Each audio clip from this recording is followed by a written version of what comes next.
Welcome to the Why Ukraine live stream. If you are on Facebook, please make a comment so that I can know that everything's working right. I'm just going to take a few minutes here to go ahead and take a look, check up on our... Okay, yeah, it looks like things are coming in.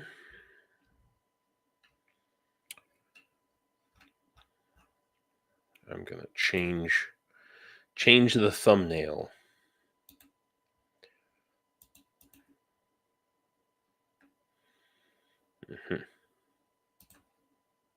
I'll set it to that.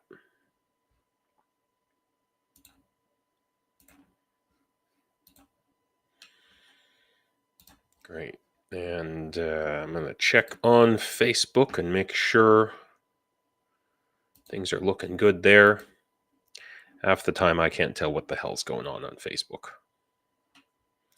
Oh yeah. Facebook is live for sure. Fantastic.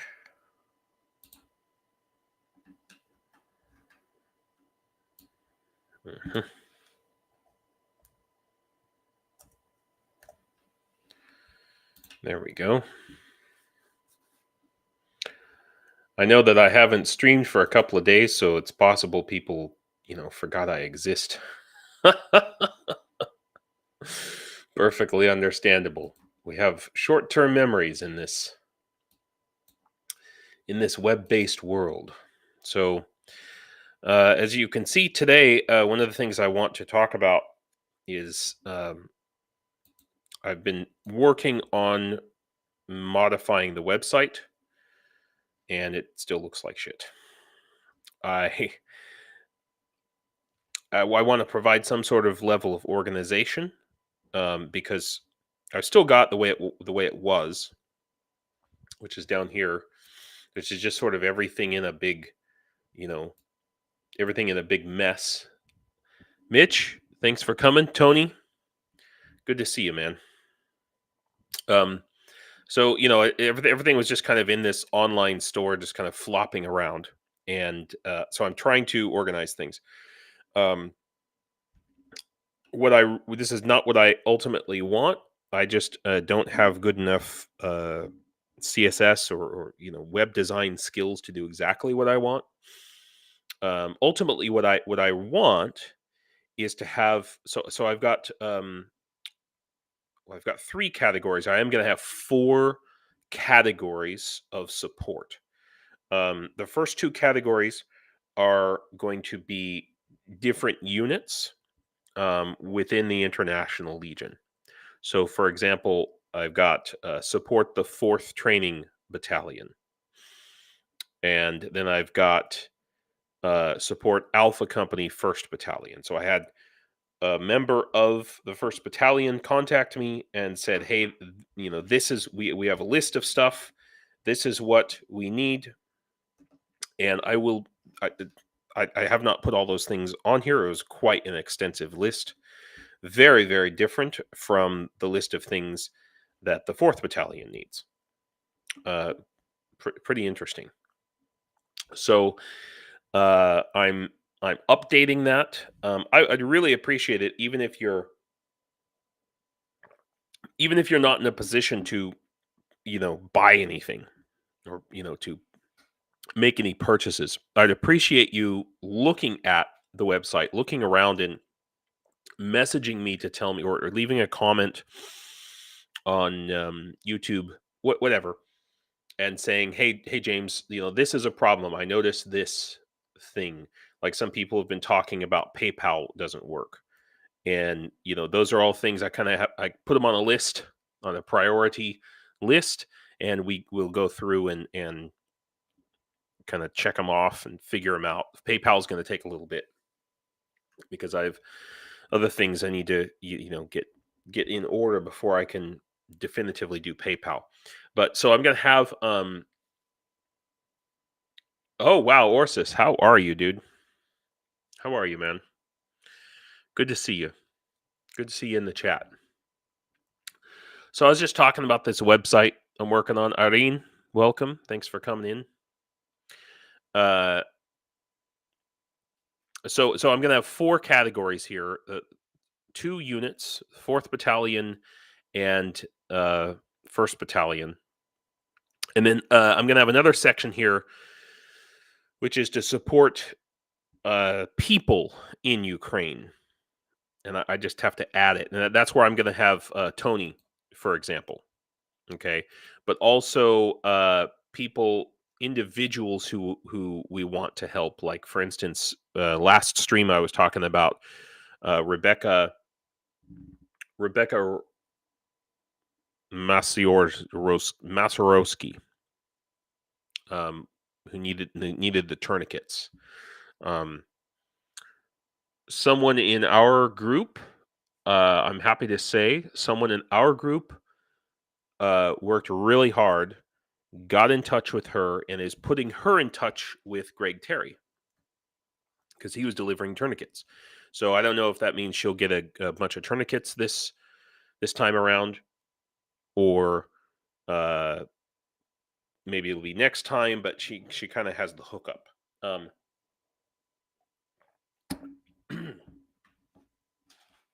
So these are the 4 categories that I'm going to have. What I want to have are 4 columns running down the middle, like running down. So 4th Battalion will be the first column, 1st Battalion, then people in Ukraine, and then just I have a column here to support this channel, why Ukraine, and I put the very first. I've been talking about this for weeks. These are, I don't know if that's a good price to do, but basically I wanted the price to be more than the cost of shipping, at least the cost of shipping to America. Let's not get started about the cost of shipping to Australia. Yeah. So Orsis just said orcs started a new counterattack since 2 days. In the last 2 days, yeah. Oh, thanks, Orsis. I'm glad. I appreciate that. Yeah. I'd like, especially in the training battalion, in the barracks. I have more I'm going to add on there. One thing that I was told by my commander in the 4th Battalion is so a lot of people have bought tourniquets now, which is awesome. My commander was telling me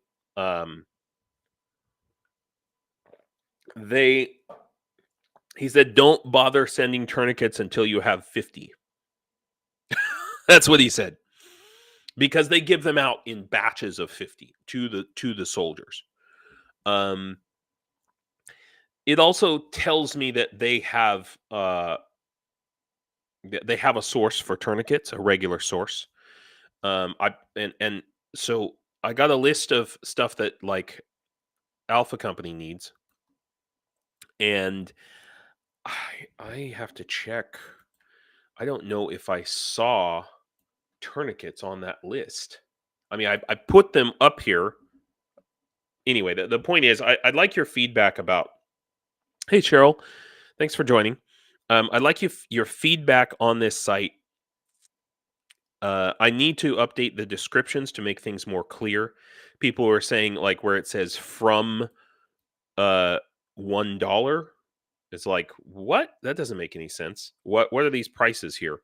And then right here where it says choose options, this is where I changed this a little bit, so you can actually click right here, and without getting into an extra page or something, it pops up right on the page, and you can just add to cart.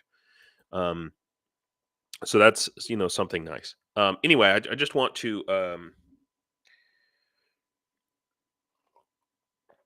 Isa several weeks ago, and I promised. Okay, yeah, Orsis, yeah, you're saying you have a lot, yeah.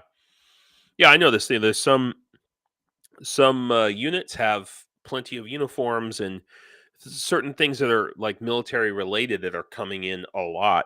It's just there are shortages in different areas. So I had the idea, for example, with the tourniquets, to potentially, when I create the 3rd section of support people in Ukraine, would be to put those tourniquets in that section and send them to Rebecca Masayorsky. Dude, Mitch, it's freaking colder than a witch's tit. All right. Actually, it warmed up a little bit yesterday. It got up to -1. Woohoo! Really, it's a constant problem. It's a constant problem. Now, are you back on the front, Orsis, or are you still in recovery?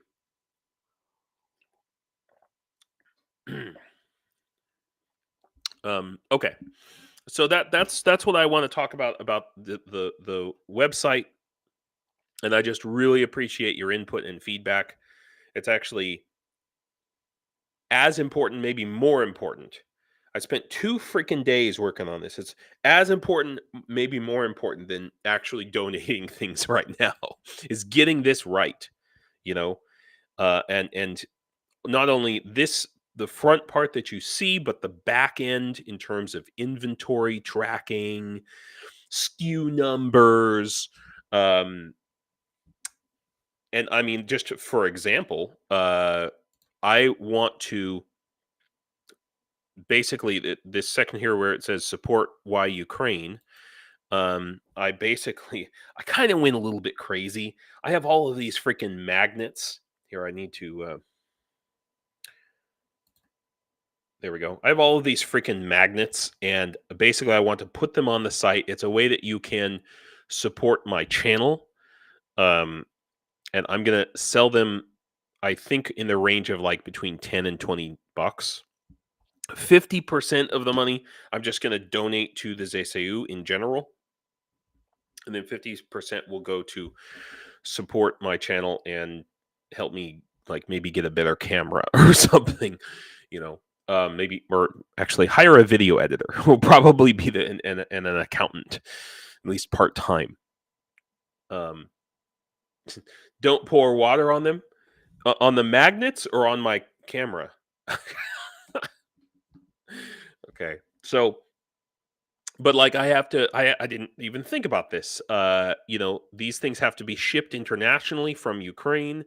I had to put in like there's a special harmonic shipping code that tells when they go through customs, it automatically goes into the machine. It tells the people in customs what this thing is, and that way they don't have to spend so much time like inspecting every package. They just know what it is.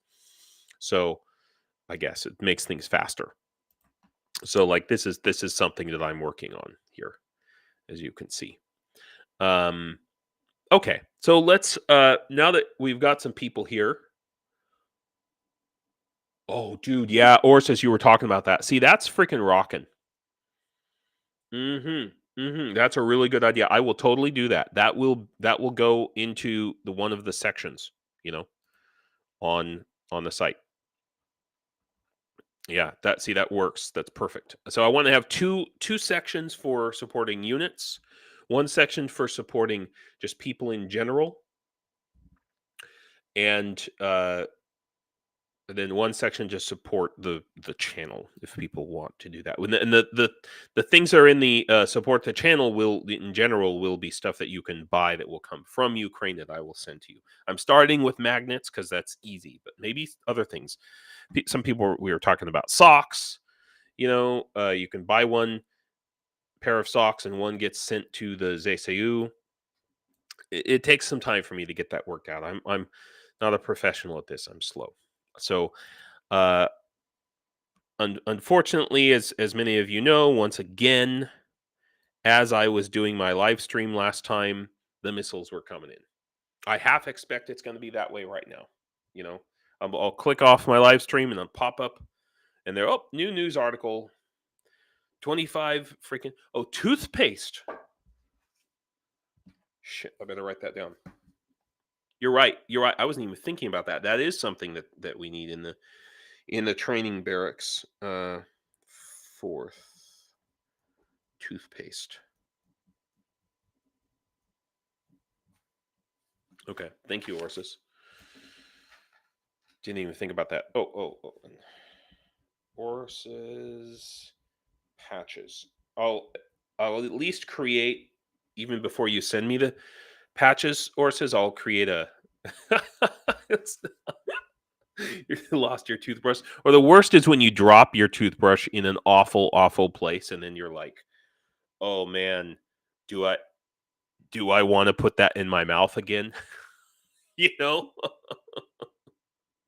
Yeah, yeah. You're like, "Ooh, I don't want to use that toothbrush again."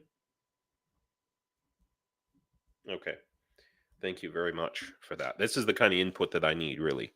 And for those of you who are home in America or USA or Europe or whatever, um, check out the site and go through it. And anything that you see is like confusing, doesn't make any sense, doesn't work right. Please let me know in the comments to this video or wherever, whatever.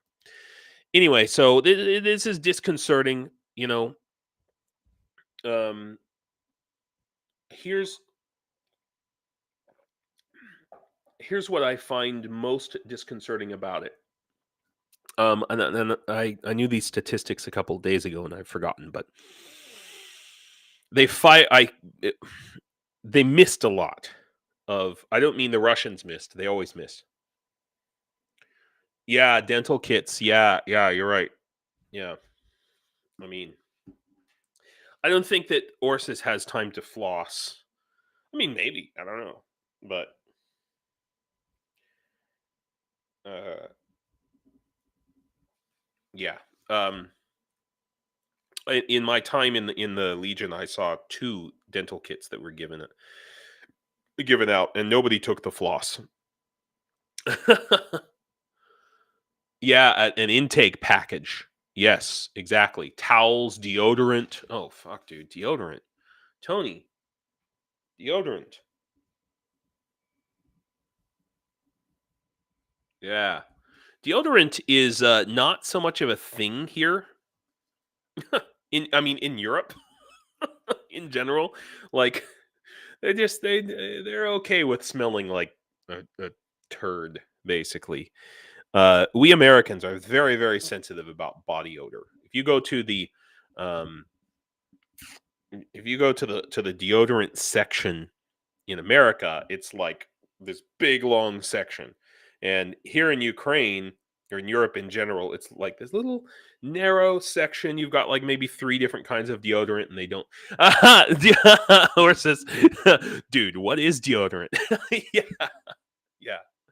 Yeah, I mean, now on the front line, there is some argument to be made against anything with heavy perfumes. This is correct me if I'm wrong, Orsis, but um, you know, when you got VDV coming in on you, um, you don't want anything that's going to create a smell. Uh, I mean, we already have bad enough body odor. Yeah, dude, Orsis. I set up a gray water system. If you guys don't know what that is, I'll show you. Gray water is where you take the water from part of your house and put it to like your garden, basically. So the water from my shower here and the washing machine um, goes out to like the rose bushes. Okay. Problem is that pipe, uh, froze. Okay. The pipe freaking froze, dude. And so for like 3 days this week, I was just too busy to bother unfreezing the pipes. I finally did it yesterday, but I also went to the gym yesterday before I unfroze the pipes and took a shower, and I felt bad for the other people in the gym. I was burning my own nose. I was like, "Oh my god, I've got to resolve this situation like right now." Red Christmas lights. Why, Orsis? Maybe I don't know if you want to describe exactly why. That might be OPSEC, but I am very curious about why you're using red Christmas lights to identify, like just like flashing them at a distance, or that's very interesting. Oh yeah. I see. Sure, that makes sense. That makes sense. So it's like a, I mean, most sure, of course. Red can't be seen at far distances because it's a very super low level, like one single LED. That makes sense. Mm-hmm. Mm-hmm. That makes a lot of sense. And those kind of lights are pretty common. You can get a lot of like flashlights and things that have just red light, or bicycle, or yeah, different battery operated. Yeah. Yeah. So this little bit about Ukraine's air defense did not do a good job this week, and I don't think it's Ukraine's fault necessarily. I think that just Russia is changing its tactics and changing its targets, and I think a lot of the results, the ratio of missiles that are being shot down. Hang on a second. By the way, I made this apple juice, I'm happy to say. These apples, we got 3 apple trees here. I squeezed it myself. Okay. Anyway, yes, I'm pouring apple juice in my coffee. I hope you're happy. Yeah, so the thing is there's not a lot of talk. I mean, we see this information about the civilian strikes, but we necessarily do not get information about it's coffee cider, Irene. We necessarily do not get information about the military or industrial targets that were hit. And that is the most disconcerting. Hit or not hit. Maybe there's a good reason for them to make it look like they were hit, or just not report the results and let the orcs assume. Yeah, it's happening. It's happening, Orsis. The dorks. Yeah, I'll call them dorks now. The dorks are adapting. Oh, yeah, orange juice coffee? No. No. Apple juice coffee? Sure, why not? I actually put anyway. Honey and no alcohol in my coffee, though. That's an interesting thing. Oh, breakfast. Yeah, it's the best time of day, huh? Yeah, dude. Georgian food is the best food in Ukraine. Sorry, Ukrainians. I like Georgian food better than Ukrainian food. Yeah, no Moss. Yeah, we were just talking about that. Red can't be seen at distance. Yeah, that makes a lot of sense. So this is news from a couple days ago. I meant to talk about this on my last live stream. This is I understand this is tangential to the issue of what's going on.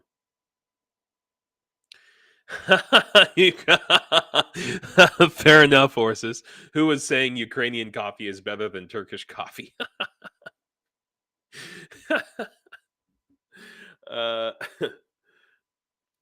Yeah, I just like it because there's a little bit of spice to it. I apologize to any Ukrainians who watch this, but we had a saying, or maybe I made up the saying. In the barracks, Ukrainian food has 3 flavors. There's salty, sweet, and no. Mostly no. God, I just realized I didn't shave this morning. Sorry, guys. So yeah, oh, there we go. I'll share my screen now. That's what I should have been. Here I was talking, and I thought I was sharing my screen. I hate when I do that. Yeah, brandy and coffee. I used to love brandy and coffee, but I don't really drink much alcohol anymore. So, so the deal here is the church. This particular church. they say the Ukrainian Orthodox Church, which is technically that's the name that they have for themselves, but they're actually part of the Russian Orthodox Church. That's the key thing here. And this gets really confusing for people because there's the Ukrainian Orthodox Church uh autocephalic, which sounds vaguely sexual, but it means they have their own leadership. And then there's the Ukrainian Orthodox Church um, Moscow Patriarchate. And I wish that they would come up with better names for these things. Like in America, we have like Reformed, like Methodist congregation, Reformed Methodists or something, and they're like a separate group. Um, oh, thank you, Cheryl. That's freaking awesome. Yeah, cephalus is Latin for head. Yeah, but I mean, what Americans know that? The thing is in the American media, this just comes across as, oh, Zelensky's banning the church. That's how the propaganda machine puts this out there. You know, um, and I would like to, and I know that Zelensky is not going to listen to me, but I would just like to put out there that. Oh, thanks, Nomas. The first channel I've watched that was understandable at 2x speed. First of all, I know I speak slowly. My family used to call me the Ent, okay? Because, well, it's not worth saying unless it's worth taking a long time to say. Uh, but also, it's just now 6 o'clock in the morning. I woke up at 4 to get ready for this. I'm a little slow this time of day. I apologize. But yeah, if you need to watch me at 2x speed, by all means.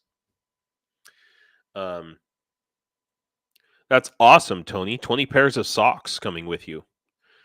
Yeah, 2 more packs of underwear and thermal. I really need to get some long thermal underwear. Oh yes, exactly. That's also true, Horses. I speak slowly because I teach English here, and I get into, especially when I'm in this format, I'm accustomed to speaking in a slow fashion for non-native English speakers,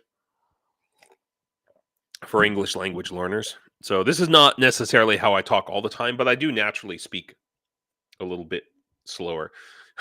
No, Moss, talking about JP, he sounds like the most British chipmunk. But yeah, I'm definitely an Ent for sure. So I would just like, going back to this subject, I would like to suggest that, in America, preachers run the risk, and I don't know that this has ever happened, but they run the risk of losing their status as a nonprofit organization or their status as a nonprofit religious organization if they get too involved in politics. So a lot of preachers, they might be very, very political, but they will not mention politicians by name or only very sparingly. Yeah, Cheryl. Yeah, I'm telling you, I'm gonna introduce you to my people in Arizona. You're gonna have some new friends for sure. Um, so I think that the solution perhaps is not to quote unquote ban the Moscow church. That's what it should be called in the news. It should no longer be called the Ukrainian Orthodox Church. It should be called the Moscow Church. And there should just be a Ukrainian law. They should just pass a Ukrainian law to say the quote unquote Ukrainian Orthodox Church Moscow Patriarchate will now be called the Moscow Church. Period. Just that. That, number one, will go a long way. Number two, they can just simply, they don't have to ban the church. They can just say, you guys are not a church. Disqualify them as a church. I did, Tony, and I forgot what it was. I saw it just before our stream.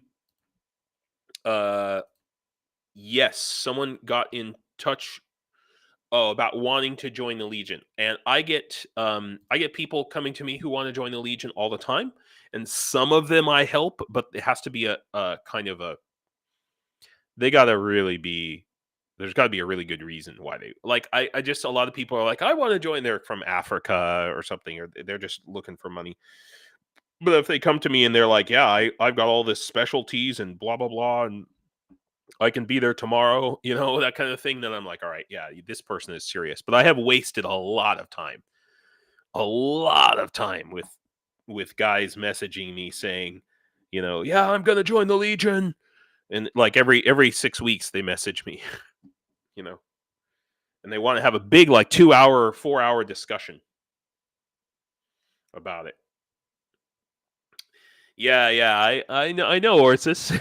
That's funny. You should mention. I spoke to somebody in the, let's say, the leadership of the 3rd Assault Brigade last week, actually. And yes, they did try to recruit me. Yeah, and that's the thing. It needs to be classic because it is an arm. The priests in the majority are FSB agents. Okay, so it's no longer a religious organization. It's no longer a religious organization.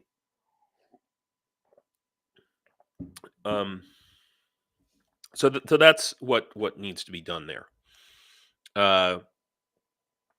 So I want to get in and here and talk a little bit about. Well, we talked, and I am going to talk about Russia's propaganda machine with the right, but it also is happening on the left. So we've got what in America we've got what they call tankies, which are pro-communist, and I guess the last stream that we did, I kind of had a little bit of a bad feeling because there was a dude named Phil, and he's a Republican. We kind of got into a little bit of a debate, which I don't really like to debate on my streams because I feel like, oh yeah, please, James Orsa said, may I post our website here? Yeah, if you post it here, I will actually put it up in the stream as well, or I'll look it up. You might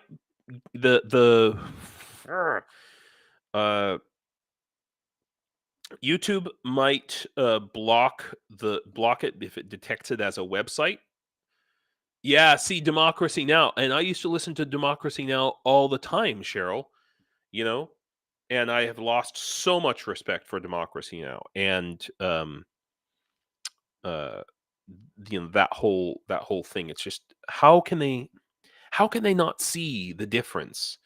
And I think on both sides, on the right and the left, when in America, I mean, when they start to hear about Ukraine, I think the first thought that goes through people's minds is, oh, another war? What are they lying to us about this time? Yeah, me too, K and K. I quit listening to Democracy Now! Or watching them. Just I unsubscribed, Um, I understand being anti-war. That's fine, but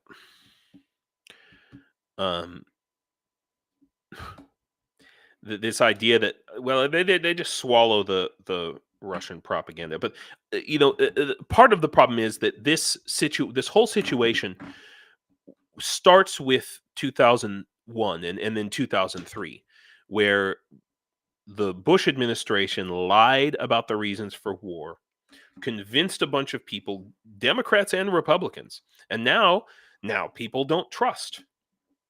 With good reason, people don't trust it.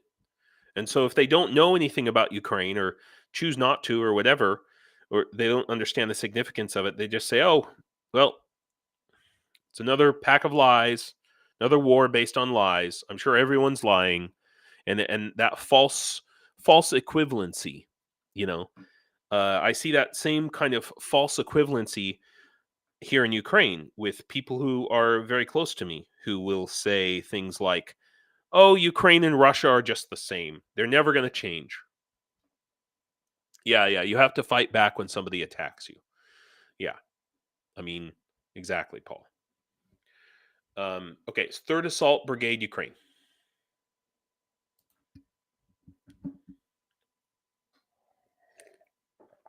Ah.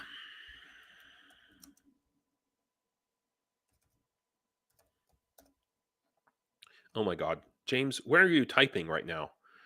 Okay, there we go.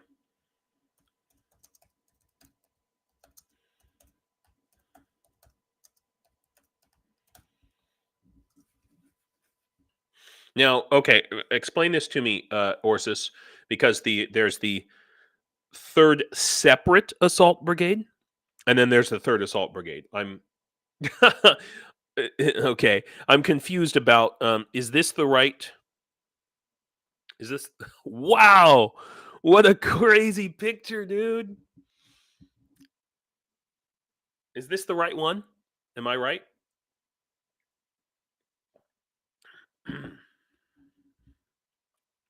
Let me know if this is it. Yeah. Okay. And we don't have to go into the big history, but I would love it if maybe if you gave me a little bit of a write up in the comments or something about like why is this separate from the regular 3rd Assault Brigade and how did that come about? If you know, I'd be very interested to know about that. I suppose I could also read about the brigade here. Mhm. Mhm. Uh-huh. So the commander was in Azov and uh he was the one that did the training for civilians. I remember that. Man, I just think about yeah, I know, doesn't it? KK, it's really rocks. Um yeah. Vacancies. Oh, for foreigners, we should go there first. Joining process for foreign citizens. Fills out a form on the website. Recruiter contacts you, interviews you, uh, tells you where to go, documents. Uh huh. And it goes. It's good that they have this all. Okay. Wow. 2 week. Okay. Well, I assume they're expecting people. Yeah. Mm-hmm. Okay. And the commander is from Turkey. That's very interesting. That is very interesting. I didn't know that. So the commander of the third. Wow, very interesting. Pretty tough to say that you're like a white supremacist or whatever if you're Turkish. I guess there's that whole thing about Azov being. That's the accusation that they always make. Um. Yes. Yes, I will do it, Tony. I will send this to you. I'll do it right now while I'm talking about it, so I don't forget. Boom. I got Tony on Facebook, so okay, cool. Thank you, Orsis. I love that picture, man. I want to use that as a background for something. Like wow, that's amazing. Freaking zombies, and it's so true. It's really so true. Um, okay, so you can donate to Azov here. Where? Oh, support maybe. Oh yeah, there we go. Super cool. Support the 3rd Assault Brigade. That's rocking. Very cool. I wonder how to do it. I wonder if it's a oh, okay. It's through bank. Oh, okay. It's good here. They have some foreign currency information. Monobank, PayPal, good. Yeah, that's probably mostly the way people will do it if from America, I would imagine. Because in America we don't have this, you know, just for you guys in America. here in Ukraine and in most of Europe, if you want to send money to someone, this is all you need. That's it. Just that. Just their credit card number. You know.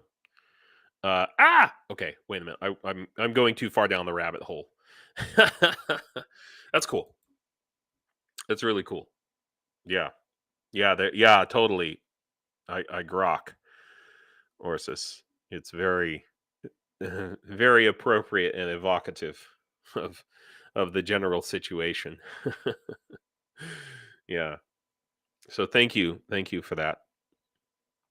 But I want to talk about this is an article about how to break the Kremlin's spell on the Latin American left. So I just think that oh, that's interesting, Orsis. I might be interested in some of the footage. I might try and talk to maybe some of your command about maybe even using some of that, because I have a way that I want to use that to on this YouTube channel, um, specifically in a way that raises money for the specific unit that's in the video. So I'd be happy to raise money for you guys in that way, uh, even though you're not international legion per se. Yeah, so this issue, I feel like people kind of have an outdated uh idea of, because they don't know what's going on in Russia, so they have this historical idea of what the Soviet Union was, which was a lie as well. But of course, the Latin American left, and I would say the left in general, has always had a fondness for idealized communism, um, or socialism. Yeah, dude, Orsis. Yes, please do that.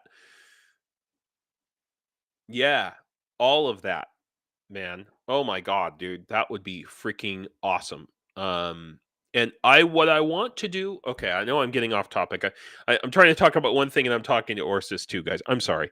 Um, what I want to do on my YouTube channel is I want to have it basically, if you are a soldier and you send me video, or send video to my channel, and we put it up on the channel, um YouTube ultimately pays. It's not a lot, okay, but YouTube pays money.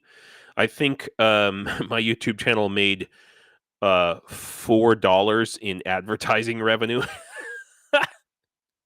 last month. $4. But whatever, okay. Anyway, the point is, if we use that video in our video, or if we just publish your video, then you'll get half the money. That's the agreement that I want to have. So if there are soldiers out there who have helmet cams, and Jesus Christ, there's so many of them that have helmet cams.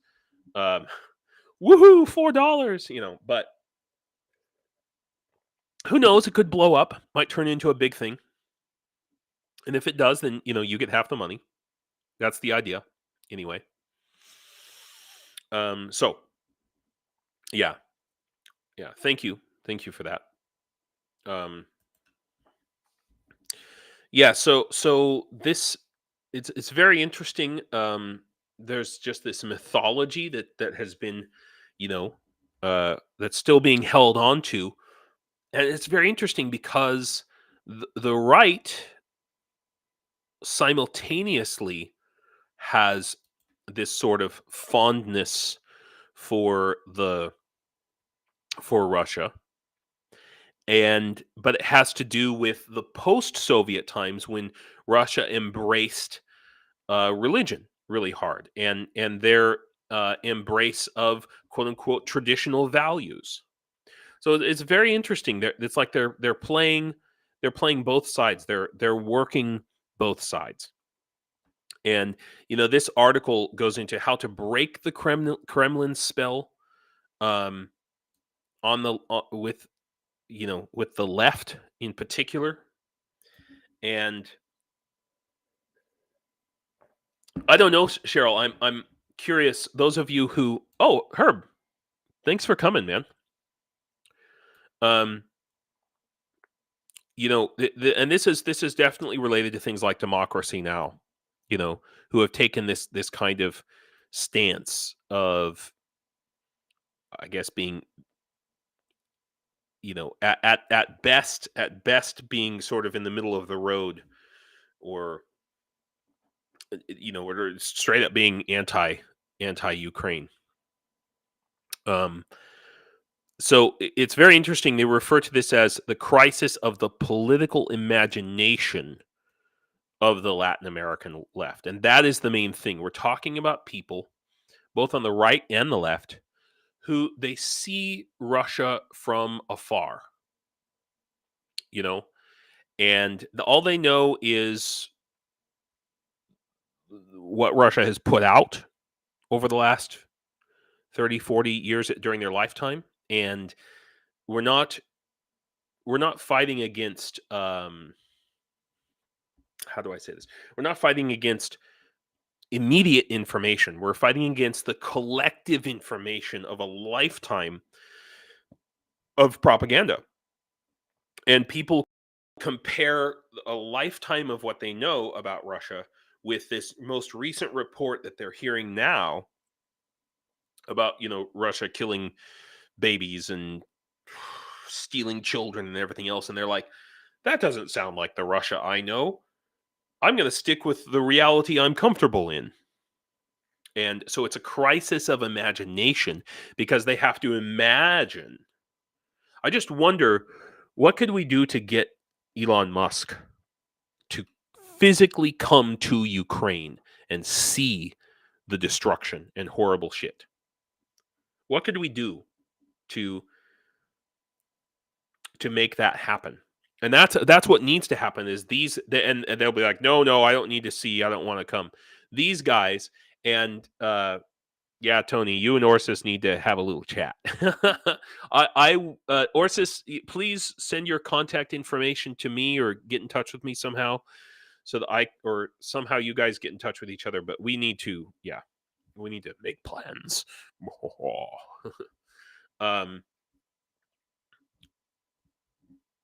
Oh, wow, cool.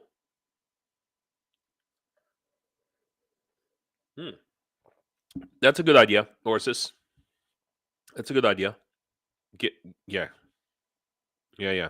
I mean, we can talk, not in a live stream, but privately first. So yeah. So basically, getting these people to see the reality on the ground, I think, is, I mean, what would happen if Trump came to Ukraine and physically saw it? What would it take to get his ass here? Do we have to kidnap him? you know, um, don't get me started on what's going on here. Now here's the question. Some people might say, so this was during his presidency. He told Ursula von der Leyen, he said, you need to understand that if Europe is under attack, we will never come to help you and to support you. And by the way, NATO is dead, and we will leave. We will quit NATO. And by the way, you owe me 400 billion because you didn't pay, you Germans, what you had to pay for defense. Now, some people might say, well, he was trying to, Trump's mind would explode. If he could build a hotel, yeah. Oh, Cheryl, that's interesting. It took me ages to convince my commie friend that Russia is fascist now. Yeah. Yeah, it's because people have this memory of what Russia was, and it was different things at different times to different people, and people just stuck with that concept,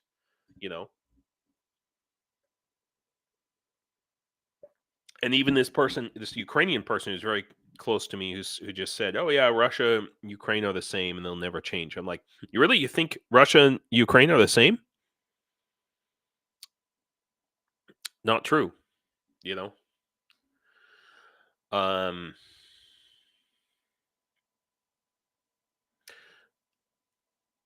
I need to talk about this. I have, let's say I have a friend, and a Ukrainian friend, and just like a lot of Ukrainian families, they have family members in Russia who have been. Yeah, the chat doesn't show how to contact me. Orsis, what I recommend doing is on this page, because we have to be very careful about OPSEC and everything contacting each other. I totally understand that. On this page here, there's a spot where you can message. You can get in touch with me on the Facebook if you're on Facebook. So you can go to the Facebook page and go into the Why Ukraine Facebook page if that works. Go in there, contact me there from your Facebook, and then I'll get in touch with you there, and then I'll put you in touch with Tony from his Facebook, and then we'll get Signal going and whatever. I don't use WhatsApp though.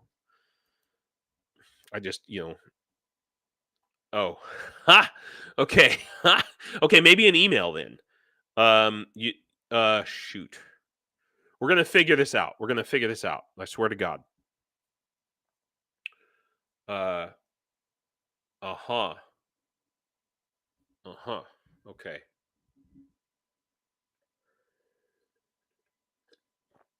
We'll figure something out. I'm not sure what yet. Okay, so just a really important thing, and I don't have a good. There you go. Background for this. So a very close friend of mine, her sister is, her parents are Ukrainian. She's of Ukrainian descent, but she was born in Russia during the Soviet Union, so she was eligible for Russian citizenship when she turned 18 or something like that. She moved to Moscow, went to university there, and now she's married and has a kid in Moscow. And totally swallowed all of the Russian propaganda. All of it. All of it.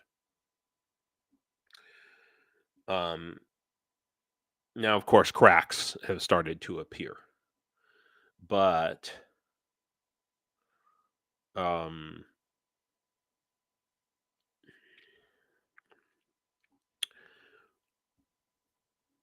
now she's in trouble.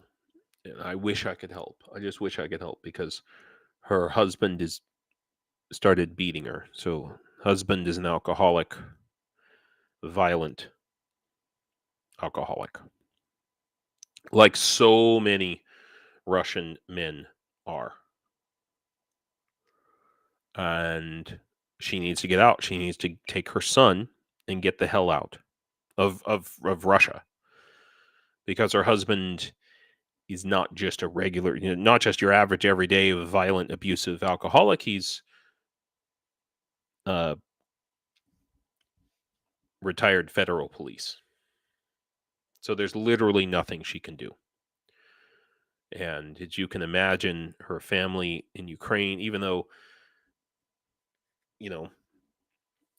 they're angry about her swallowing all this propaganda, but it's still their daughter. And I don't know. I mean, it's potentially she could come to Ukraine, but she would face a lot of well, she did face a lot of because again, like I said, she swallowed the propaganda whole, and now she's just beginning to see the reality of what Russia is. Just like we need to get these Republicans and these tankies, to see the reality of what Russia truly is. Now she's starting to see. She sees it when she looks in the mirror and sees her body black and blue. You know, she's starting to see what we've been seeing for 2 years now. They're more than 2 years, since 2014. And hey, K-Bell, thanks for joining. Thank you. Appreciate it. You're right, KK. It's freaking scary. It's scary, and I want to help this person, but if she comes back to Ukraine, she's going to face a lot of resentment from her like school friends from her hometown who, when all of this started going down, they started messaging her like, "What are you doing? Why aren't you help?" And she just totally didn't understand. Like, what do you mean? Russia's saving you from the Nazis. She really believed that. Yeah. Yeah. Orsis, James, bear in mind that most of the Russian soldiers are coming from the most poor parts of Russia. Most of them haven't even left their village in their life. Yeah. Yeah. Yeah. But most of them have no education. Yeah, exactly. And plenty of people in Moscow are the same.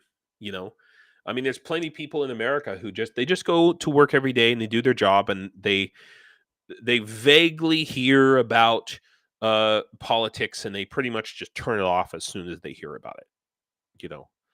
And I'm sorry, nobody likes dealing with politics, but when you do that, when you say I don't care about politics, when I hear that, what I hear is you are a fascist, because there are two kinds of fascists, right? There are the people who support and actively want to have fascist leaders like this guy. And then there are the vast majority of people who just let it happen. Just let it happen. They're fascists too. Okay? They're just as much guilty. Okay, that doesn't matter if they were in World War II Germany or Italy or any other time and place. And the vast majority of vast majority of Russians are in this state. They're barely aware. And the thing is this is what really fucks with my head. They lived through the fall of communism, and they know. Whoa, what is going on with the page? They know, they found out that communism was a lie, that their whole USSR thing was a big lie. Politics makes me pee. Yeah, disengagement allows fascists to take over. That's part of their tactic, but they knew that this whole thing was a lie. It fell apart. They could see it quite plainly, and yet now here comes along the Putin administration and lies to them again. And how do they keep believing this? And the same thing in America. We have first there was Bush with his WMDs, right? The big Bush lie, right? Here we go. Wow. I didn't. Bush's Iraq war lies created a blueprint for Donald Trump. Boom. So these people that now they're cynical about war and what have you, because they do realize that we're talking about Americans now. Most Americans realize that there were no WMDs. The Iraq war is based on a lie. Okay. And now Donald Trump comes along and tells them a whole other pack of lies, and they continue to believe that too. I blame our education system We have an This is why many weeks ago, a couple of weeks ago, 3 weeks ago, I talked about democratic education and democratic schools. When you train people for 12 years in a totalitarian institution, you can't expect them to just, as adults, suddenly become advocates for democracy. You're going to continue to have this problem. Okay.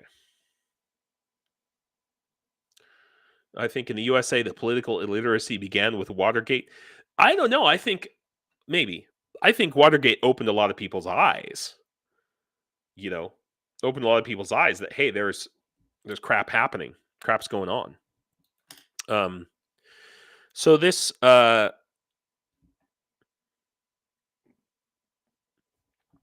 this issue continues. I mean, we see just this. Aid has stopped. What's going to need to happen? What's going to need to happen to wake people up? Is the question. They're fighting over Ukraine aid, and the senators are clashing over conditioning Ukraine aid on border results. But the thing about it is, it's not the Yale style questioning everything and critical thinking. Yeah, it's a big deal. My nephew told me his parents are voting for Trump because he's fun, exciting, and entertaining. Wow, that's a straight route to fascism right there. Yeah. Oh, God. So, let's see here. We'll get into this.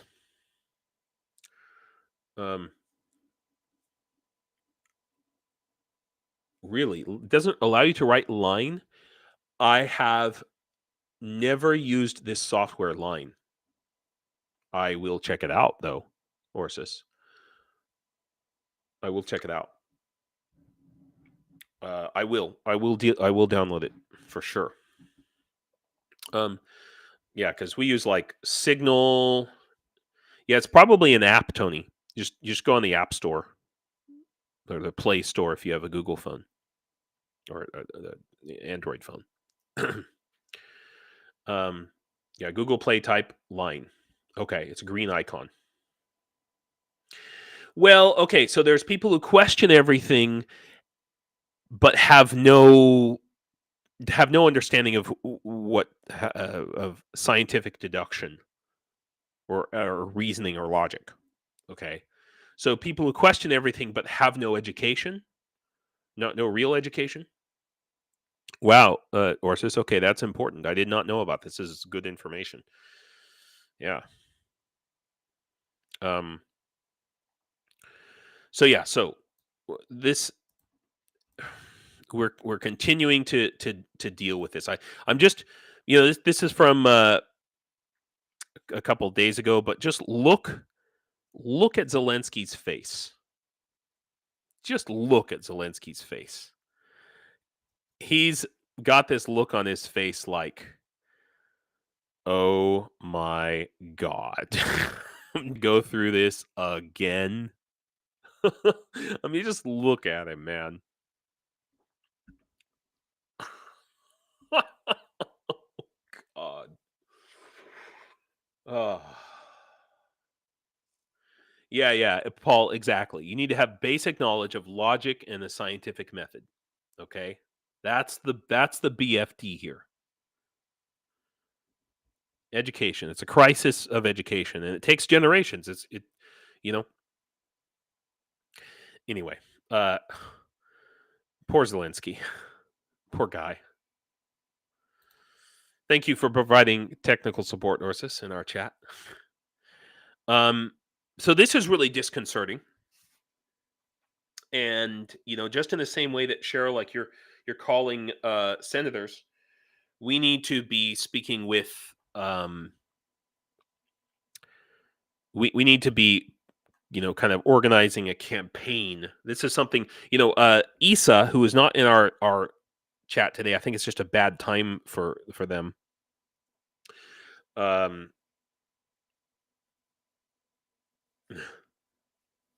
The academic dean of my acupuncture school fell for every conspiracy theory. Yeah. So this is, it's funny, people fall for these conspiracy theories when there's plenty of actual conspiracies out there to talk about, to actually, that are real. It's like, why have all these weird ones that are not reality when there's plenty of real conspiracies going on, My God, I'm sorry, guys. I haven't even gotten through half of the news today. I really apologize. I'm not going to make this stream forever, I promise. Some people, you guys have to go to bed, and I have a life, But yeah, so Pepsi, check this out. I haven't seen this reported anywhere yet. It needs to be reported. Okay.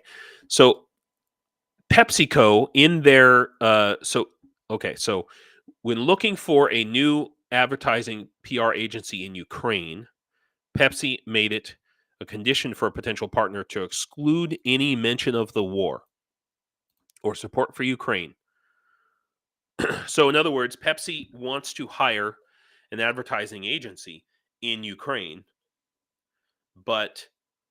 and I'm assuming for Ukraine to advertise within Ukraine, but also a lot of companies hire Ukrainian, advertising agencies, Ukrainian design companies, all of this, because they're cheaper and they speak English. At least some of them do. I teach those companies, not advertising. Oh, well, I have. Well, anyway, the point is, like, this is the restriction that they put in place. Like, what the fuck? What the actual fuck? So we need to put the smackdown on PepsiCo. If that means we need to, publicize this, massively publicize this. Like Pepsi needs to be having like co-advertising, like Pepsi against Russia, but they're not. They're not, and it's because PepsiCo's Russia net profit increased by 333%. $500.5 billion in Russia. Now remember, PepsiCo doesn't just make Pepsi. They make a lot of other stuff. Drinks and chips, and I think PepsiCo and Taco Bell are the same company too. Holy crap. They have 19 factories, 20,000 employees in Russia. This has to be like, we have to draw a line in the sand. We have to say, so this is a real conspiracy right here. This is a conspiracy. Why aren't people flipping out about this? Why? Why are they worried about freaking pizza restaurants or whatever? They should be worried about Pepsi's pizza restaurants, which is Pizza Hut, not Comet Pizza or whatever it was back in 2016. K-Bell, you keep losing signal? You mean like the app on your phone, or? Aha. Okay, I'm writing that down, Orsis. I hope that's okay. Damn it, where's my notepad? Yes, I can. K. Oh my God, my pen just broke. Son of a biscuit eater.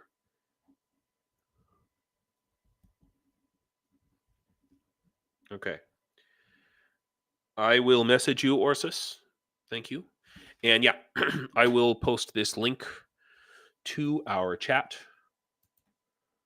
as soon as I figure out. Damn it, James.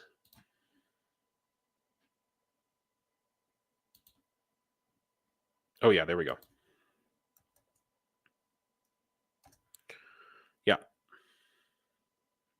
Yeah, Unilever, and they make a bunch of excuses. These are real conspiracies. Okay, real conspiracies. And then they say, oh, PepsiCo volunteers distributed food kits. Weak. False equivalency. Weak.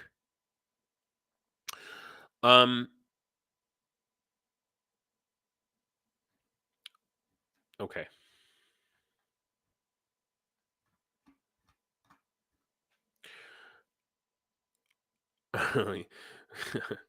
So I want to just talk about this here. Does anybody in our chat know who this is?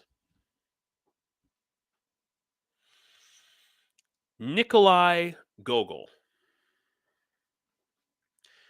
Arguably, many Russian authors call Nikolai Gogol the father of Russian literature. Yeah. The father of Russian literature. Does anybody know who? Thank you, Paul. Ukrainian author. By the way, if you're a goth like me, if you've ever heard of The Crow, like the movie series, it was originally a book, a graphic novel, largely inspired by Nikolai Gogol. Now I'm going to say something a little bit offensive, maybe. Gogol, here in Ukraine, they don't.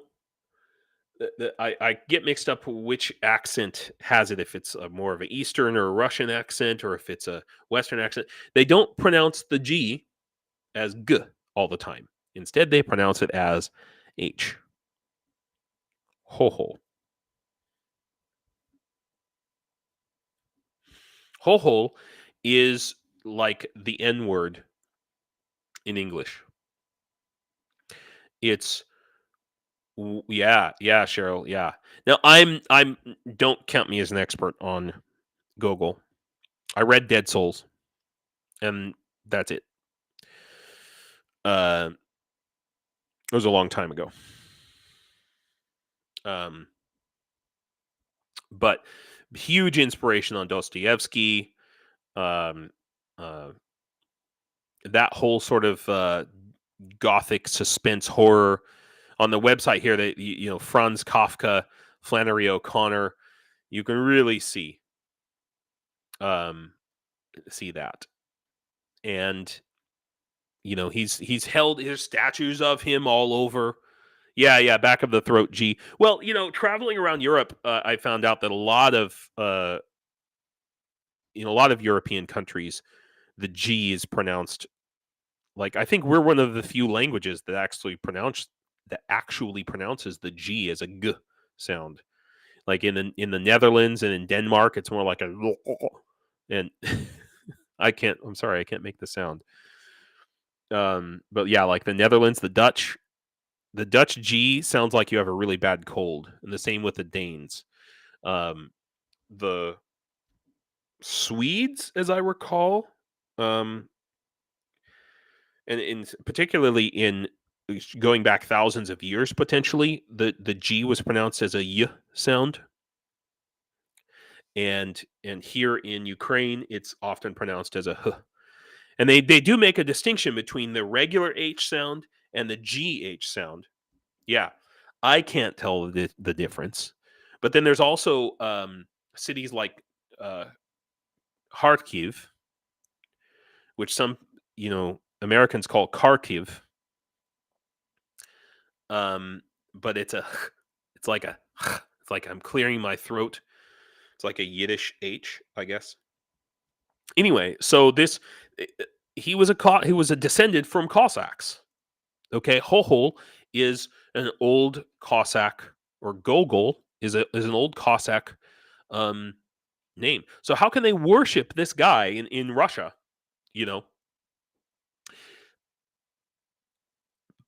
And at the same time call Ukraine with bad intent, call Ukrainians this name, and they have this fundamental disconnect.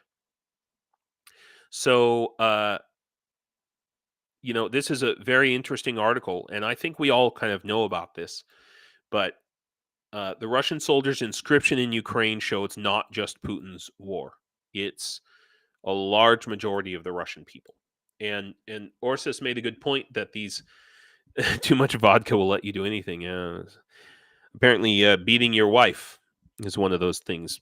Entire body was black and blue. Sorry, that was a previous subject. They appropriated Gogol and pretend he's Russian. This of Russian identity, because Putin has said, there is no Ukraine without Russia. I think the opposite is true.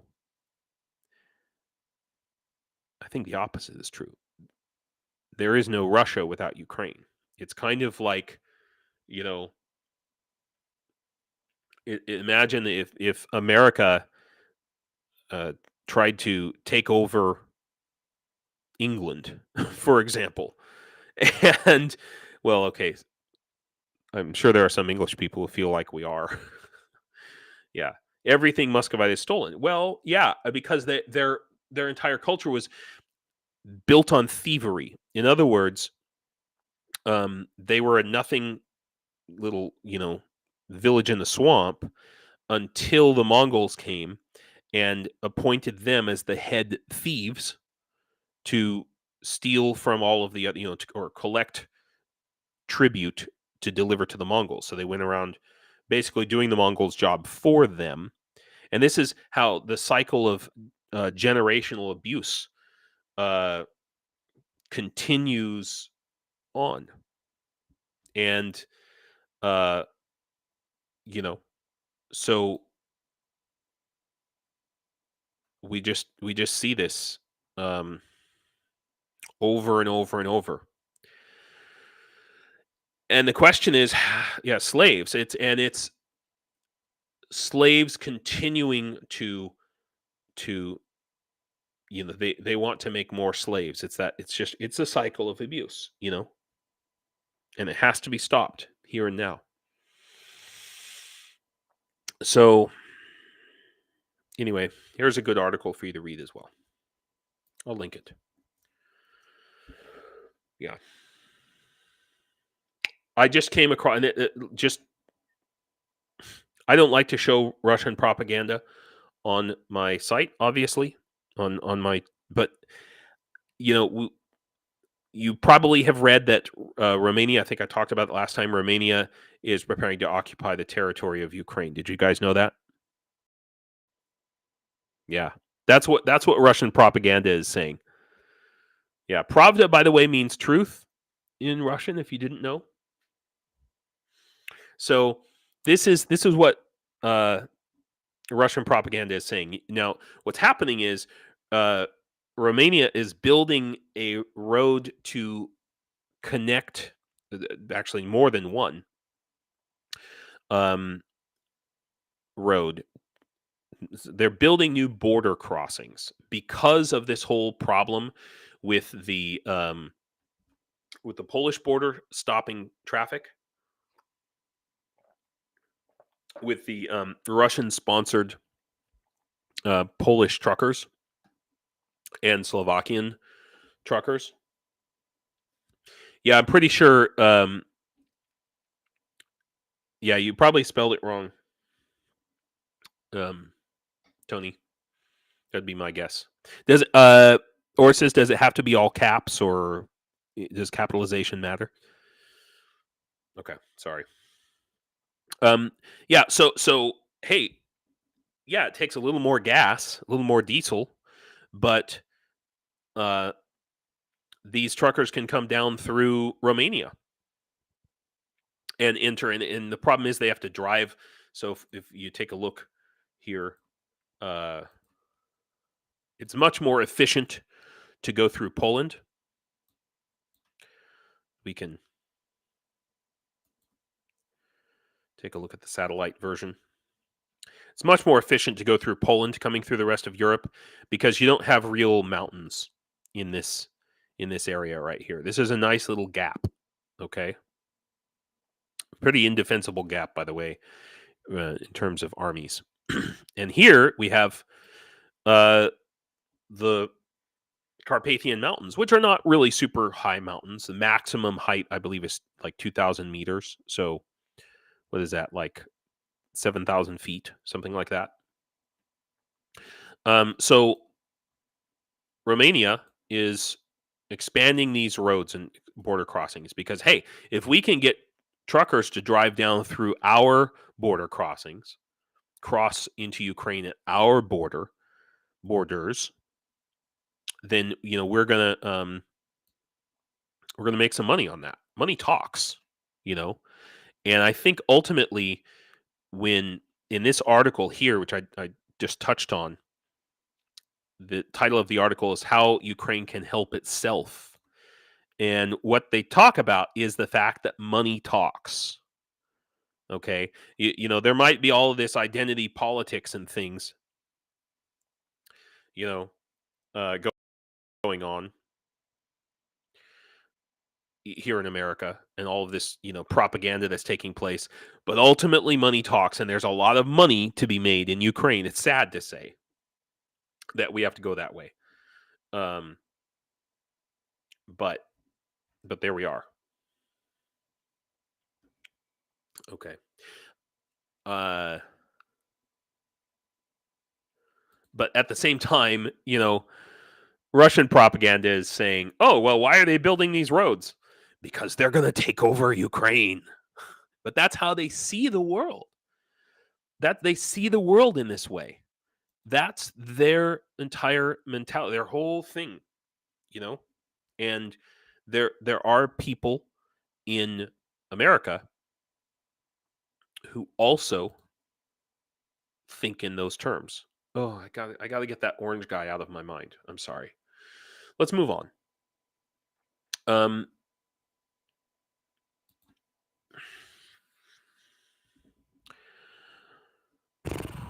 Wow, look at this. There's so much that I want to talk about and cover today. I think I'm going to have to. I think I'm not going to be able to cover it all. There's really a lot. What do you think about this? So the Russians are calling for a 9-mile buffer zone.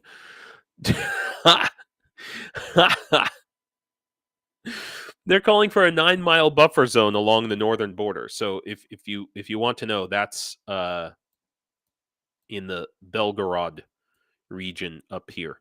Okay. So what do they want? They want like NATO to step in and enforce, or the United Nations to step in and enforce a buffer zone along its border. Like, they're interesting. 9 miles north of St. Petersburg, perfectly fine. Yeah. Yeah. So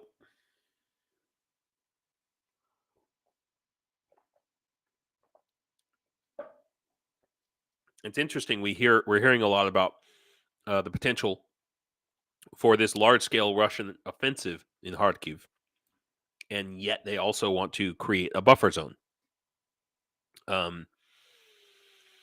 So basically, they're admitting that they can't. If they want to create a Surovikin line, the problem with the Surovikin line is it's difficult to cross both ways. Right? So there we are. I like this. This is good. Now, Lithuania, tiny little country, right? Tiny little country, right over here, like 1/50th probably the size of the United States, and they're giving 200 million. That's what we gave.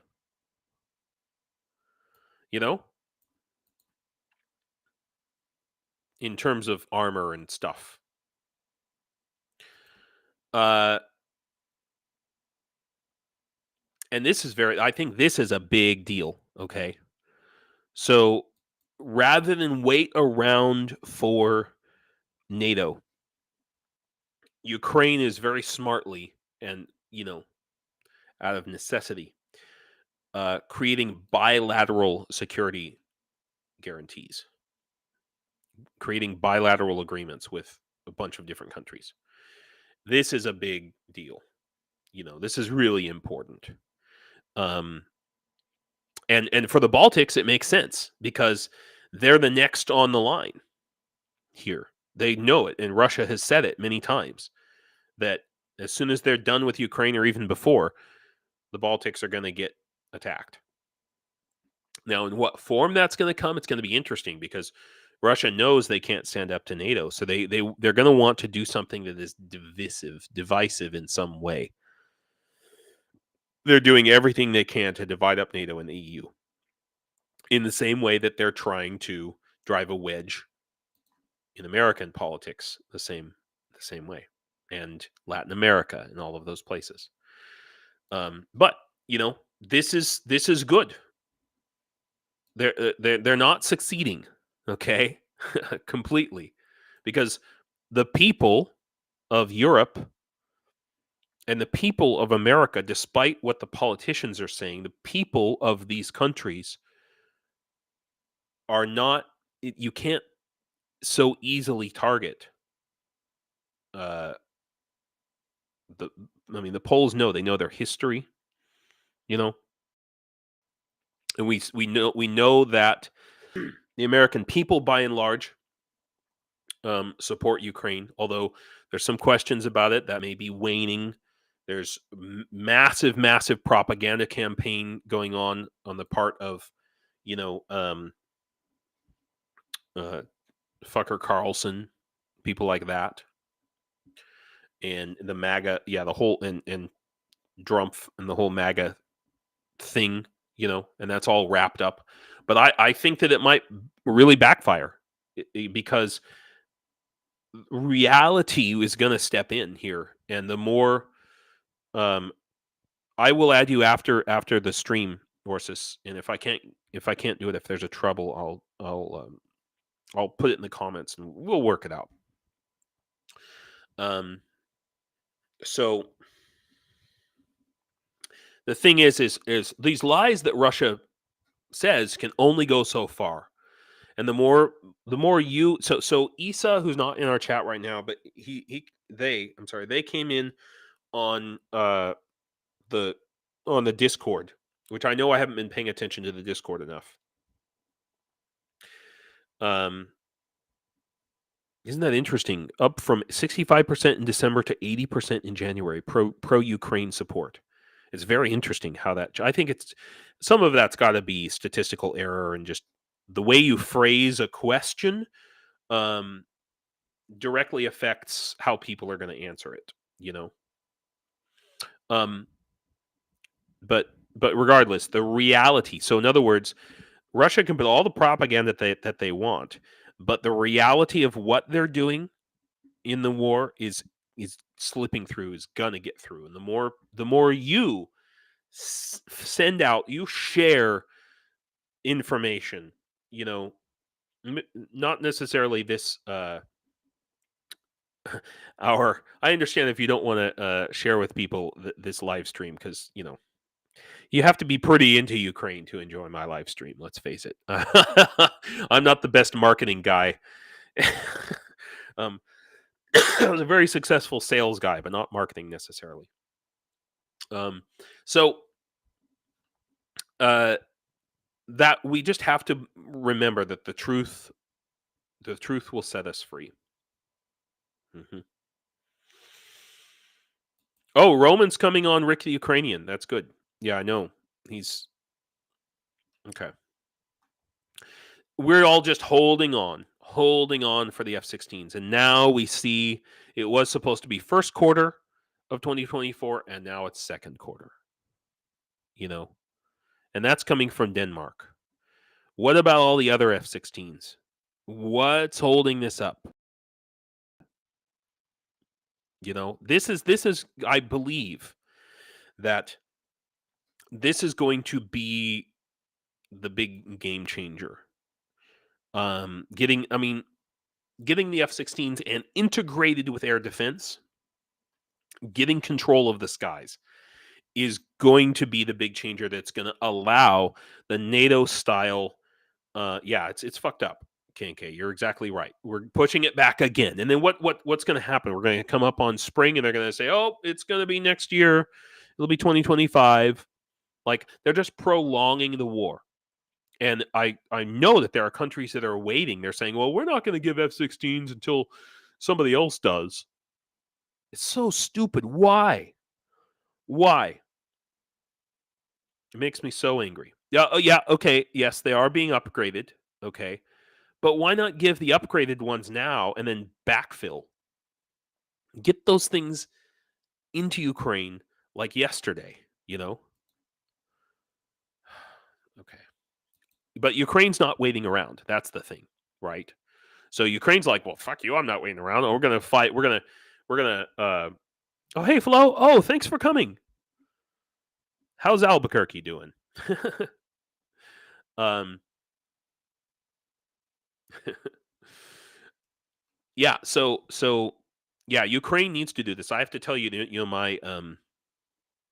my school that I teach at, my students, they elected. You remember, it's a democratic school. They elected that they want to learn circuit board soldering, and they set up a class to do that, and found. I think I showed you guys a couple of weeks ago a laboratory, like a hands-on hacker lab where they can go and do circuit board soldering for a couple of hours a day. Like, you know, yeah, Romania's getting F-35s, and so Ukraine's not waiting around. Ukraine's going to come out the other end of this war, a major fucking powerhouse, you know, economically and defensively. I saw some article, somebody it was Operator Starsky. I saw from Operator Starsky today. He posted, he said, "Yeah, we're going to come out of this war. We're going to kick Russia's ass, and then when we're done, we're going to come after Iran and North Korea." While we're at it, let's Ukraine can just become the new defenders of democracy for the world. Why not? Let's go to Burma, Myanmar, you know, and maybe, I hope YouTube doesn't ban me for saying this. Maybe China. Maybe someday. I don't think that's going to be a military thing, but we need democracy. We have to do something about this tidal wave of um of fascism and dictators that has sort of taken over our world, based on fear. It's all based on fear, you know.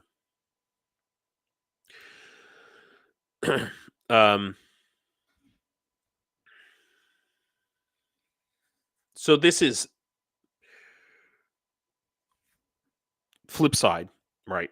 Disconcerting, which is that some of these Ukraine companies are still behaving uh, in an unethical way. So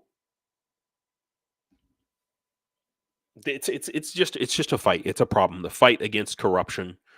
I want to do a whole. I think maybe next stream, I need to spend a whole stream talking about um, corruption in Ukraine and how to fight it and how I intend to fight it.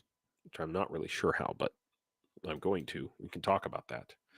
I think I'm going to save this article for tomorrow because I want to address that. And yeah, I don't have time yet. Um, but again, going back to the question of money talks. Okay, you're right, Cheryl. What you were saying about how Ukraine was the breadbasket of Greek civilization, you know, for possibly thousands of years, at least 1,000 years, you know. Yeah, the Ukraine counterattack failed or not? Yeah, oh yeah, and why? Why? If it failed or not failed, why? Um, But, Ukraine has a vast amount of resources, and that money really talks. And you can say, oh, well, Russia is this much bigger country, but they waste most of that land, or maybe not waste it, but yeah, Orsis, it's not failed. It's just the way people understand war, I think, is different. I think that this war is happening on many and multiple fronts, and the actual battle lines where you are, Orsis, right now, is kind of like the the fulcrum of a lever. You've got different, all sorts of fronts happening on both sides. The political and the propaganda and the online cyber warfare, and all of those things have uh have bearing on what's happening on the front. But the front is the fulcrum that everything hinges on. That's how I see it in the big picture. So I think for today I need to stop there. First of all, because we've done an hour and a half, and I want to do a little bit of updates for those of you who came in late. I have revamped, for better or for worse, I've revamped the website. I would like your opinion about it. It's not, obviously I'm not done. You can see there's spots I got to fill in here. Okay. I'm going to have 4 sections, 2 units that will support people, individuals, and then support you can do for the channel itself, me, right now, for the time being. I'd like you to go on the website, even if you're not going to spend any money, that's fine. I need feedback on, does any of this make sense? What can I change to improve it? And some of you have already offered a lot of advice and things that you'd like to see changed, and I really, really appreciate that. And I write it all down and put it on the to-do list. Yeah, I wrote it down. Orsis. It's on the list. Toothpaste and toothbrushes. These simple, basic things that we can provide, that you don't think about, but they're really important. Yes, really, toilet paper, So I really want that. I want to give you guys an update on the toilets. So here, I'm going to go full screen. There we go. Ta-da! Ta-da! These are the toilets for the 4th Battalion training barracks. Well, when I say toilets, I mean toilet seats. So these are going to sit on top of the old Soviet toilets. Okay, I'm going to cut a hole in the bottom here, and this is going to sit on a wooden platform, and it'll actually fit into a piece of like a wooden board. Okay, it's going to fit into that like this. I had to go yesterday. Try to remember, it's freaking colder than a witch's tit here. So I had to walk all over town. I walked at least fucking 10 kilometers yesterday, going to buy different shit. And I had to get these angle brackets. I got 2 different kinds of angle brackets, and these are gonna sit on the side here, so that the toilet is firmly attached to the board. Actually, the toilet's going to sit into the board a little bit, and then these angle brackets will be all around the side, so that so that when some fat ass like me sits on the toilet, he doesn't fucking break it. I want these to be stable and sturdy, which means I'm going to ship them to oh good, Orsis, thank you, Tony, good job, guys. I'm going to ship these to the barracks, and I'm not going to tell my commander. I'm just going to say, hey, we got a surprise at the post office for you. It's going to be big and heavy, so I'm probably going to lose money on shipping these, but it's worth it, man. But the problem that I discovered is that there's no wood. At least here in this part of Ukraine, it's almost impossible to get wooden boards of sufficient size to cover. So we can go down. I hate to show you a picture of a toilet again, but here we are. Irene, thanks for coming. Good night. Have a good rest. So here's the toilet, right? It's almost impossible to find a piece of wood big enough to cover that. You know? So, yeah. Oh, really? Back in the Stone Ages, I was an e-business design and usability manager. I'm not familiar with Shopify and what you can customize. Almost everything in Shopify can be customized. Almost everything, but you have to know CSS pretty well with some things. But there's a lot. There's a lot that I can go in. It's just a matter of how much time I have. Anyway, so I'm having difficulty. I have to find a piece of wood that is of sufficient. Yeah, I agree, Paul. Everything in the store is now a bit confusing. That's why I put it all the way down at the bottom. But I wanted to keep it in place because that was the original. That's the original layout of the web page. So maybe when I get the rest of the page fixed, I'll get rid of this everything in the store section, perhaps. Yeah. Or at least I need to have an explanation. I can put some explanation of like, why do you have this down here? Yeah, heavy plastic. I thought about that, Herb, but I'm not sure.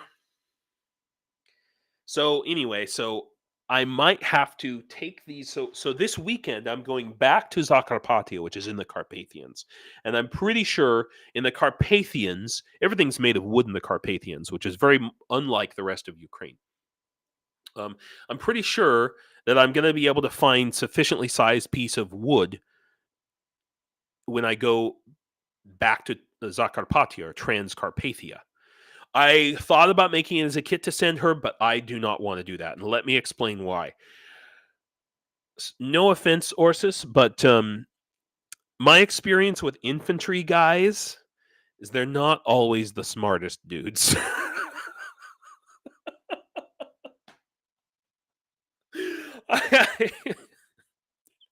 I saw some of the toilets that guys in my barracks tried to build. And it was just this like Jenga fucked up thing that broke when people sat on it. I could just imagine sending a kit with all of these pieces. And first of all, they don't necessarily have any tools. Any tools they have to borrow from the maintenance guys of the facility, and they don't speak English. You're a Marine. Okay. Yeah, well, the Army infantry likes to make fun of Marines. There's always a hierarchy, right? Anyway, I'm just letting you know, good guys, okay, not always the smartest guys. A literal shit show, yes. Yeah, exactly. So I want to send these complete. All they have to do is take them into the toilet, into the bathroom, and set them down on top of the toilet. Done. That's it. So I'm struggling a little bit. I might have to. This is the funny part, right? I might have to take these on the train with me. With people are going to be like, "Why are you getting on the train with 3 toilets?" It was bad enough me walking through my village with 3 toilets in my hand. People, the assumptions people make about things. Okay, so I do want to end on kind of an interesting note here. And what I want to end with is this. This past weekend, I know we're past Christmas, but one of my students, we talked about, what'd you do over your Christmas vacation? And they took they took their friends and their children to this. So this is it's called Winter Country, and it's here in Ukraine. It's like a big Christmas park, and we have some like screenshots. I'm not sure how old these are, but it's still going on. You know what I mean? Despite all the bombs and everything else, Ukrainians, even in Kiev, yeah, it was a little bit toned down, but they still celebrated some kind of a Christmas. Of course, sources, you don't. But I think for me, it's good to know that somebody somewhere still gets to have Christmas. You know what I mean?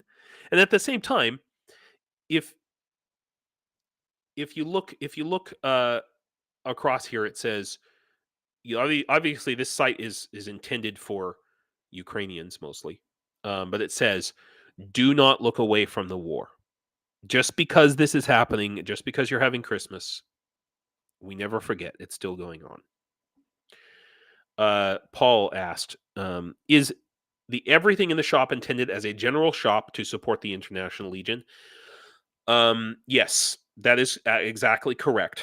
What I will do is, although I have not done so yet, I will create separate SKUs for like there will be a SKU for tourniquets for the 1st Battalion and tourniquets for the 4th Battalion.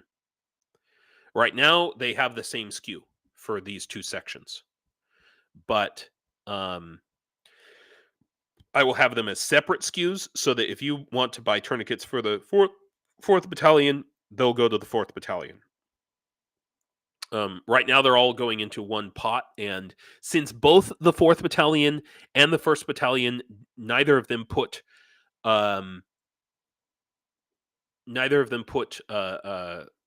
tourniquets on their list of things that they really need because they're getting them from other sources. I'm going to set up down here, further down, a tourniquets for Rebecca Masiorsky, who we talked about last stream. So that's the deal there. So yeah, all right, guys. That's where I'm going to end it today, and we will get to these other things tomorrow. We've got to talk about the Russian spy drone. We need to talk about lots of things to talk about. But I think I'll do it tomorrow. Oh, what, Orsis? Before we go, what's up? I'm waiting with bated breath. Oh, and if you can, please, if I always forget to ask, but like and subscribe. Get to 1,000 subscribers. I'm at like 978, I think. So if you're not subscribed already, please do, and it's helpful. I'm waiting for Orsis. Tell me, Orsis. I must know. My medic just told me. Okay. You know what? It's okay. You can keep talking. I'm gonna end our live stream. You can keep on the chat for a few minutes, guys. Have a great the rest of your day or rest of your night, and I'll see everybody tomorrow. Do побачення. Slava Ukraine.